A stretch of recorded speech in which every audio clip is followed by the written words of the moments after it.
નમસ્કાર, હું આદર્શ છું. વેલકમ ટુ આદર્શ education society. Standard 10th, subject science, chapter 10, light, reflection and refraction. Dear students, today we will discuss spherical mirror. SPHERIC, spherical, like a sphere or like a circle. Okay, spherical mirrors. The reflecting surface of a spherical mirror may be curved inwards or outwards. See, for example, look the diagram here. See, maybe curved inward or outward. See, curved inward or outward. Okay. See this one, a spherical mirror whose reflecting surface is curved inwards, that is faces toward the center of the sphere, is called as concave mirror. See this one, whose reflecting surface is curved inwards. Okay, and its face is towards the center, face is toward the center. So this type of mirror is called as concave mirror. A spherical mirror whose reflecting surface is curved outwards. See the curved outwards. So this one. So this is called as convex mirror. What mirror? Convex mirror. The systematic representation of this mirror is shown in the figure. Okay. So you know that the surface of the spoon curved inwards can be approximately to a concave mirror. See, if we are looking the spoon curved inwards, okay, so that one is a concave mirror, and the surface of the spoon bulged, swelling outwards, can be approximated to a convex mirror.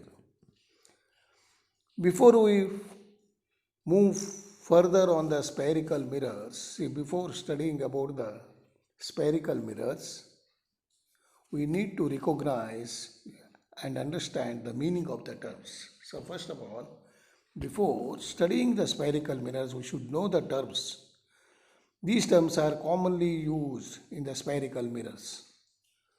Okay, what are those terms? First of all, you will see the pole. Where is pole? The center of the reflecting surface of a spherical mirror of a point is called the pole. The center of the reflecting, see, for example, this is the mirror, and this center, okay, somewhat here, is called a pole. It lies on the surface of the mirror. See, it lies on the surface of the mirror. Okay, the pole is usually represented by the letter P. Okay, now the next one, the reflecting surface of a spherical mirror forms part of a sphere. See, the reflecting surface of a spherical mirror, see this one, the reflecting surface, this one is like a part of a sphere. See, if you are extending like this, it is a part of a sphere. Okay, it is part of a, what you are saying, round circle. This sphere has a center. So you know that when you are extending this sphere, okay, make a sphere now, and this center point you will get. What is you will get? The center point. Correct? The reflecting surface sphere forms a part of a sphere. This sphere has a center. This point is called the center of curvature of the spherical mirror. This is we are calling the center, and it is represented by the letter C. Okay, please note that the center of curvature is not part of the mirror. See, this center what we are making, it is not a part of the mirror. It is not a part of the mirror.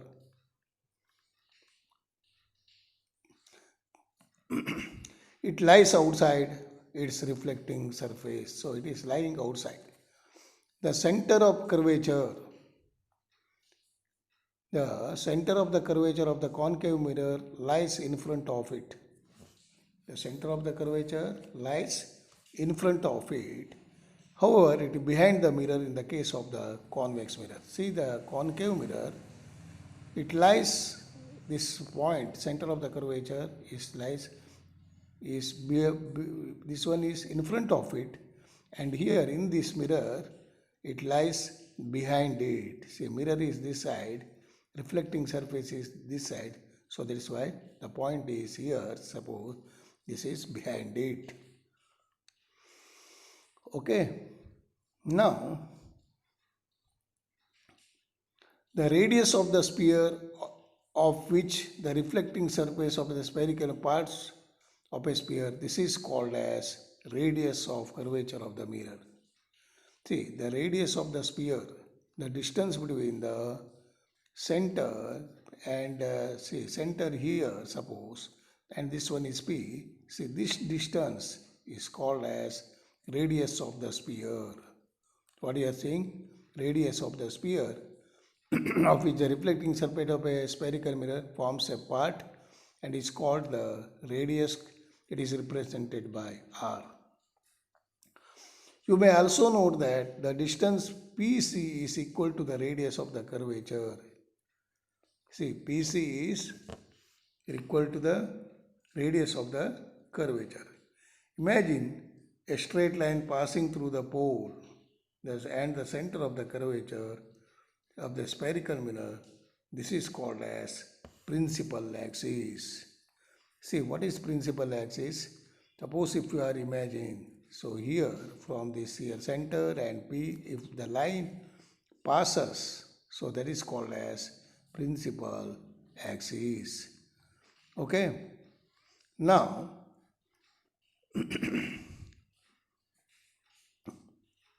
remember that principal axis is normal to the mirror at its pole. So it is, suppose if we are extending here, suppose this one, so this is normal to the mirror, normal, it makes a normal. Okay, let us understand some more importance. Serious students, suppose if you are looking now, let's say this one, suppose here. Okay, now we'll see the next part. Next part one, do not look at the some more important terms of the mirrors. Do not look at the sun directly and even into a mirror reflecting sunlight. It may cause or it may damage to our eyes. Hold a concave mirror in your hand and direct its reflecting surface toward the sun. Direct the light reflected by the mirror to a sheet of paper held close to each other. Move the sheet of the paper back and forth gradually until you find the paper sheet bright sharpest spot of the light. Hold the mirror and paper in the same position for a few. What do you observe and why? See, suppose if you are making a concave mirror like this. Okay, suppose if you are making a concave mirror, okay, here sun will be there, its rays are falling. Okay, now this rays will be parallel, so like this way it moves parallel, okay, and it concentrate in the at a single point, and you have to bring the paper slowly move, and here it will be, suppose just to think, and here it will concentrate. Okay, all the lines will concentrate here, and it starts burning, Okay, the paper at first begins to burn to producing a smoke. Eventually, it may even catch fire also. Why does it burn? Because the light from the sun is converged. Converged means, see, look here now, this is the converging point. Okay, converge means concentrate at one place or meet at one place. Okay, if this spot is light is the converge at a point and at a sharp bright spot by the mirror. It forms a bright spot by the mirror. In fact, this spot of the light is the image of the sun on the sheet of the paper. So this point is called as the focus of the concave mirror. See, F is written. See, focus of the concave mirror. The heat produced due to the concentration of the sunlight ignites the paper, burns the paper also. The distance of this image from the position of the mirror gives the approximately value the focal length from here to here. So that is called as a focal length. Okay, now let us understand. Observe the figure 10.2a. So this one 10.2a and 10.2b. A number of rays parallel to the principal axis are falling on the concave mirror. See, this all the number of rays parallel to the, this is your principal axis. See this one. See, this one is pole and this one is center of curvature. Okay, and this one is a principal axis passes through the C and P. Clear now? And this distance is radius of curvature. This is the focal length. And this is focus. Okay, and this M and M shown, no, this is aperture, the distance between the reflecting surface. So this is called as M and N. So that is a aperture. So okay, now you will see a number of rays parallel to the principal axis are falling on a concave mirror. Observe the reflected rays. See, this reflected rays, observe. They are all meeting or intersecting at a point on the principal axis of the mirror. This point is called the principal focus of the concave mirror. So this is the concave mirror, principal focus. See, this all reflecting you see and comes here, and this one you see comes here, and this one goes here, and this one. So meet at a single point. So this is called as this meeting point, the principal focus of the mirror. Similarly, 10.2b you see, however, the rays are parallel to the principal axis. See, rays are parallel and move away here. See the direction. It moves away. See, principal axis parallel to this, move away and move away. Okay, the reflected rays appears to come from the point on the principal axis. This point is called the principal focus of the mirror. See, if you are here, it moves away, and if you are extending backwards, it meets at a particular point. Okay, so this is called as principal focus of the convex mirror. The principal focus is represented by the letter F. The distance between the pole and the principal focus. See, this distance between the pole and the principal focus, by the highest principal focus is of a spherical mirror is called the focal length. So this is called as a focal length. And it is represented by small f. And here you have to write small f. Okay. Now, the reflecting surface of a spherical mirror is by and large spherical. The surface then a circular outline. See, look here now. The reflecting surface of a spherical mirror by and a large spherical. The surface then the circular outline. The diameter of the reflecting surface of a spherical mirror is called aperture. See, this one. What is aperture now? See, for example, here M and N given. From this one, reflecting surface starts from here and here to here. So that is called as aperture. APERTURE, aperture. In the figure 10.2, distance Mn represents the aperture. See, in the 10.2, Mn represents the aperture. Okay.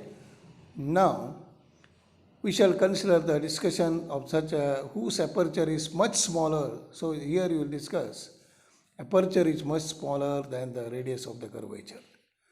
Now, is there any relation between the radius of curvature r and the focal length of a spherical mirror?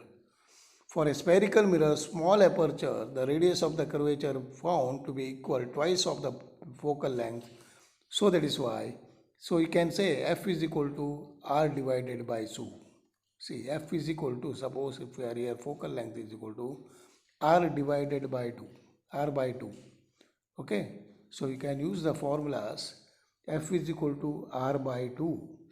So suppose radius is 50 centimeter, then what you will say about the focal? So divided by 2 you have to do. Okay, this implies suggests that principal focus of a spherical mirror lies midway between the pole and the center of curvature.